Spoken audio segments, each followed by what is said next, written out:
नमस्कार, स्वागत है एक बार फिर से चुनावी समर में।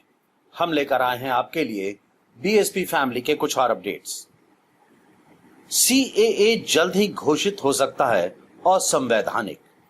जी हां, आपको बता दें कि सीएए के खिलाफ यूएस सीआईआरएफ और यूएन के सुर अब एक हो चुके हैं। इसकी वजह से सीएए के ऊपर अब खतरा मंडराना शुरू हो गया है। जैसा कि हम जानते हैं कि बीते दिनों यूएस सीआईआरएफ ने सीएए को भारत में धार्मिक आजादी के लिए बड़ा खतरा माना था।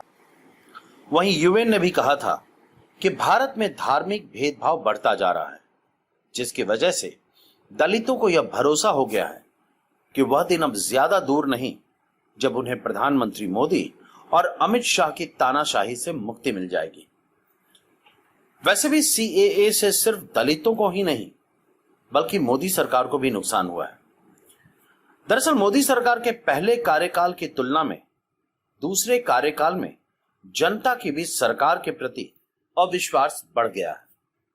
आपको बता दें कि मोदी सरकार जब 2014 में सत्ता में आई थी तो उस वक्त भाजपा ने नारा दिया था सबका साथ सबका विकास, और 2014 से 2019 के बीच सरकार कहीं ना कहीं अपने नारे को सही साबित करने की कोशिश करती रही, जिसकी वजह से देश की जनता को यह भरोसा हो गया था कि मोदी सरकार सचमुच सभी जाति धर्म के लोगों की हितैषी है।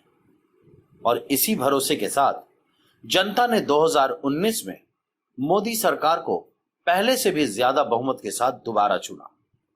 लेकिन जनता का यह फैसला मोदी सरकार ने गलत साबित कर दिया। जैसा कि हम जानते हैं कि दोबारा सत्ता में आने के बाद मोदी सरकार कुछ ज्यादा ही तानाशाह बन गई है। इसी क्रम में सरकार ने सीएए और एनआरसी को लाई, जो खासकर दलितों और मुसलमानों को रास नहीं आया। यानी कि पहले चरण से दूसरे चरण में आते आते मोदी सरकार सबका साथ सबका विकास नारा भूलकर सवर्णों का साथ सवर्णों का विकास पर जोर देने लगी, जिसकी वजह से जनता के मन में सरकार के खिलाफ आक्रोश बढ़ गया। इस तरह मोदी सरकार दूसरे चरण में अपने वोट बैंक को मजबूत करने की राजनीति कर रही है। इस चक्कर में सरकार दलितों और मुसलमानों के साथ अन्याय करने से भी नहीं चूक रही।